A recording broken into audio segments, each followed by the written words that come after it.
இவர்களோடு பேசுவதற்கு முன்பாக இந்த நேரத்திற்கான தலைப்புச் செய்திகளை பார்க்கலாம். விஜயகாந்துடன் கூட்டணி வைத்தபோது தேசிய ஜனநாயக கூட்டணிக்கு 18.5 விழுக்காடு வாக்குகள் கிடைத்தன.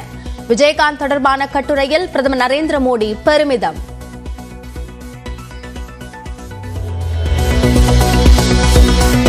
அமைச்சர் உதயநிதி ஸ்டாலின் இன்று டெல்லிக்கு பயணம். கேலோ இந்தியா போட்டிக்கான அழைப்புதழை பிரதமர் மோடியிடம் நாளை வழங்குகிறார்.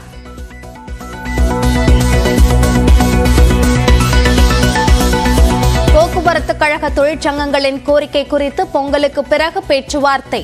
போராட்ட அறிவிப்பை கைவிடுமாறு அமைச்சர் சிவசங்கர் கோரிக்கை.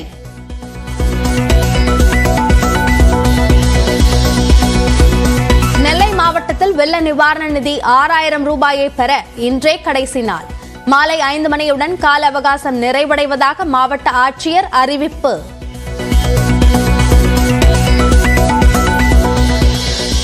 புதிய குற்றவியல் சட்டத்திற்கு எதிராக வடமாநிலங்களில் லாரி ஓட்டுநர்கள் நடத்திய வேலைநிறுத்த போராட்டம் வாபஸ். மத்திய அரசுடன் நடத்திய பேச்சுவார்த்தைக்கு பிறகு அகில இந்திய மோட்டார் போக்குவரத்து காங்கிரஸ் அறிவிப்பு. ஆல் இந்தியா மோட்டார் ஸ்போர்ட் காங்கிரசுடன் வரும் நாட்களில் பேச்சுவார்த்தை நடத்திதான் அது அமுல்படுத்துவார்கள். எனவே அதுவரையில் இந்த சட்டம் அமுலில் இல்லை என்று அறிவித்திருக்கிறார். கலைஞர் மகளிர் உரிமை தொகை திட்டத்தை சிறப்பாக செயல்படுத்த 8 தாசில்தார்கள் உட்பட மேலும் 323 அதிகாரிகள் நியமனம். 1.06 கோடி பேருக்கு கலைஞர் மகளிர் உரிமை தொகை வழங்கப்படும் நிலையில் அரசு உத்தரவு.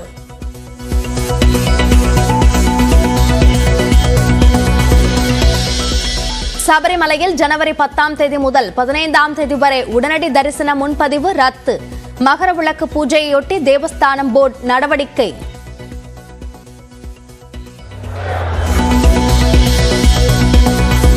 காஞ்சிபுரம் மாவட்டம் மானாமதி அரசு மருத்துவமனையில் பிரசவத்திற்கு அனுமதிக்கப்பட்ட பெண் சிசுவுடன் உயிரிழப்பு. மருத்துவமனையை முற்றுகையிட்டு உறவினர்கள் போராட்டம். கட்டுமான நிறுவனங்களில் 2வது நாளாக வருமான வரித்துறை சோதனை. சென்னை, நாமக்கல் உள்ளிட்ட இடங்களில் நீடிக்கும் ரெய்ட்.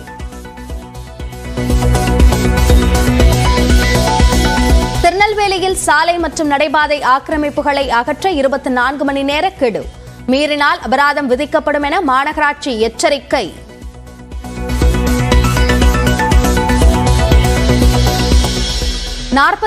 வது சென்னை புத்தக காட்சியை இன்று தொடங்கி வைக்கிறார் முதலமைச்சர் மு க ஸ்டாலின். 19 நாட்கள் நடைபெறும் கண்காட்சியில் 900 அரங்குகள் அமைப்பு.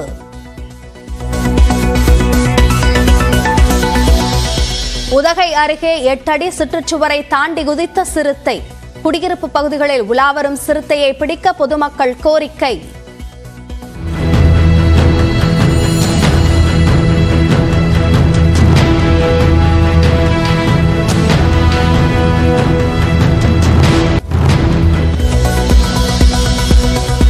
ஊழியர்கள் 50 பேருக்கு காரை பரிசளித்து அசத்திய சென்னை ஐடி நிறுவனம். 38 ஊழியர்களுக்கு நிறுவனத்தின் 33% பங்குகளையும் ஒதுக்கியது.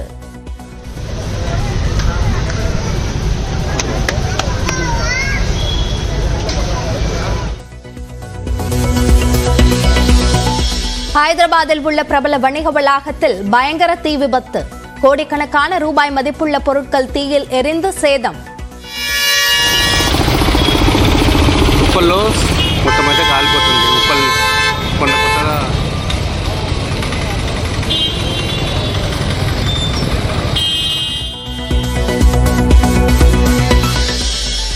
இந்தியா தென்னாப்பிரிக்க அணிகள் இடையிலான 2வது மற்றும் கடைசி டெஸ்ட் கிரிக்கெட் இன்று தொடக்கம். கேப்டவுனில் நடைபெறும் போட்டியில் வெற்றி பெற்று தொடரை சமன் செய்யும் முனைப்பில் களமிறங்குகிறது இந்திய அணி. சொத்து வரி பெயர் மாற்ற கட்டணத்தை 20,000 ரூபாயாக உயர்த்த அரசு முடிவு செய்திருப்பதாக அதிமுக பொதுச் செயலாளர் EPS குற்றச்சாட்டு. தமிழ்நாடு அரசு தனது முடிவை உடனடியாக கைவிடவும் வலியுறுத்தல். அதானி குழுமம் முறைகேட்டில் ஈடுபட்டதாக ஹிண்டன்பர்க் நிறுவனம் குற்றம் சாட்டிய விவகாரம். புகார் குறித்த விசாரணையை கண்காணிக்க கோரிய வழக்கில் இன்று தீர்ப்பு வழங்குகிறது உச்சநீதிமன்றம். அசாமில் நிலக்கரி ஏற்றிச் சென்ற லாரி மீது பேருந்து மோதி விபத்து. 14க்கும் மேற்பட்டோர் உயிரிழந்தனர். டோக்கியோ விமான நிலையத்தில் கடலோர காவல்படை விமானத்துடன் மோதி தீப்பிடித்த ஜப்பான் ஏர்லைன்ஸ் விமானம்.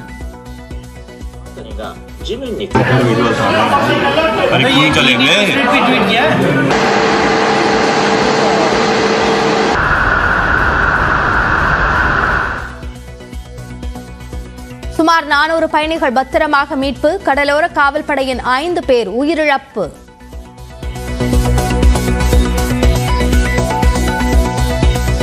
கிளாம்பாக்கம் பேருந்து நிலையம் அருகே பள்ளிக்கு மாணவர்களை விட வந்த பெற்றோர் நீண்ட தூரம் சுற்றி வரும் நிலை உள்ளதாக கூறி போராட்டத்தில் ஈடுபட்டுள்ளனர். கூடுதல் விவரங்களை நம்முடைய செய்தியாளர் ராபர்ட்டிடம் கேட்கலாம்.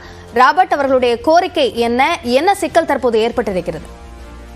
கண்டிப்பா கடந்த 30ஆம் தேதி கிளாம்பாக்கம் பேருந்து நிலையம் அதிரடியாக திறக்கப்பட்டது. இதன் காரணமாக கிளாம்பாக்கம் பேருந்து நிலையம் அருகே உள்ள சர்வீஸ் சாலையில் உள்ளது ஸ்ரீ சங்கர வித்ராலயா மேல்நிலைப்பள்ளி.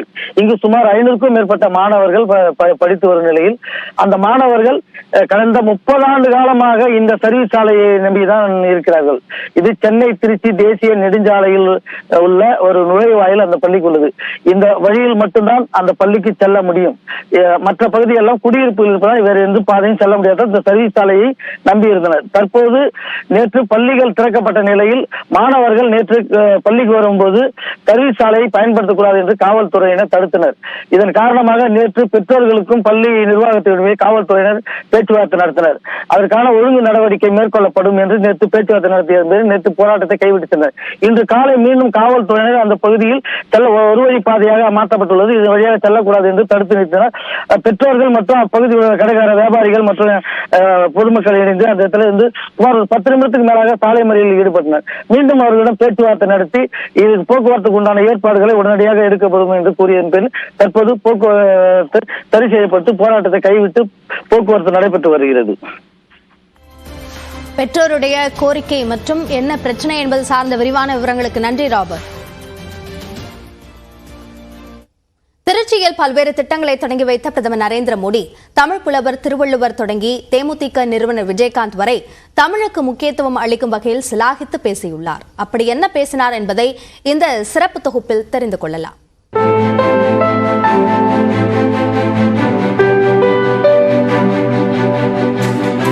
சென்னை வெள்ளம் மற்றும் தென் மாவட்ட பெருமழையை கடும் இயற்கை பேரிடராக அறிவித்து நிவாரணம் வழங்க வேண்டும் என தமிழ்நாடு அரசு கோரிக்கை விடுத்து வருகிறது. இந்த கோரிக்கையை மத்திய நிதியமைச்சர் நிர்மலா சீதாராமன் முற்றிலுமாக நிராகரித்துவிட்ட நிலையில் பிரதமர் மோடி தமிழ்நாடு விஜயம் செய்தார். திருச்சி பாரதிதாசன் பல்கலைக்கழக பட்டமளிப்பு விழாவில் பங்கேற்ற பிரதமர் மோடி மாணவர்கள் மத்தியில் உரையாற்றினார். வணக்கம். எனது மாணவ குடும்பமே being here at the 38th convocation ceremony of the Bharatidasan University is special for me.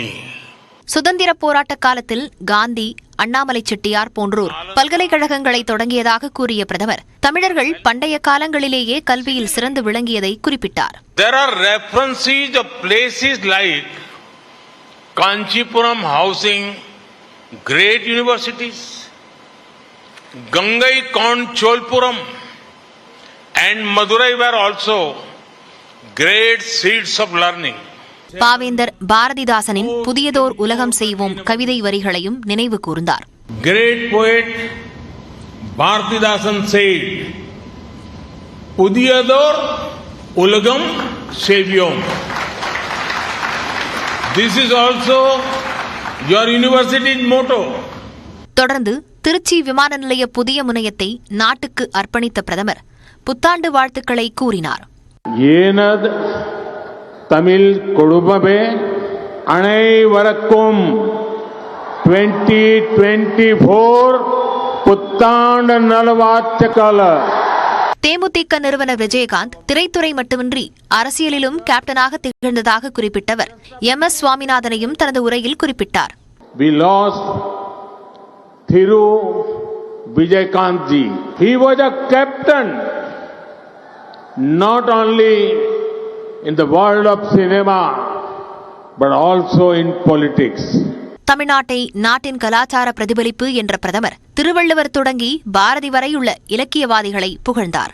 संत तिरुवल्लुवर से लेकर सुब्रमण्यम भारती तक अनेक संतों ज्ञानियों ने अद्भुत साहित्य की रचना की है. தமிழ்நாடு வருகிற போதெல்லாம் புதிய சக்தியை நிரப்பிக் கொள்வதாக குறிப்பிட்டார். मैं जब भी तमिलनाडु आता हूं एक नई ऊर्जा से भर जाता हूं. உலகின் எந்த நாட்டுக்கு சென்றாலும் தமிழை பேசாமலும் புகழாமலும் இருந்ததில்லை என கூறிய பிரதமர், நாடாளுமன்ற கட்டடத்தில் செங்கோல் நிறுவியதற்கு காரணமே உலகெங்கும் தமிழ் பரவ வேண்டும் என்பதற்குத்தான் என கூறியுள்ளார். நாடாளுமன்ற தேர்தலுக்கு சில மாதங்களே உள்ள நிலையில் பிரதமர் மோடியின் தமிழுக்கு முக்கியத்துவம் அளிக்கும் பேச்சும் ஆண்டின் முதல் நிகழ்ச்சியாக திருச்சிக்கு வந்ததும் நாடாளுமன்ற தேர்தலில் தாக்கத்தை ஏற்படுத்துமா என்ற கேள்வியை எழுப்பியுள்ளது. நியூஸ் 18 தமிழ்நாடு செய்திகளுக்காக செய்தியாளர் வேல்முருகனுடன் வரலாறு சுரேஷ்.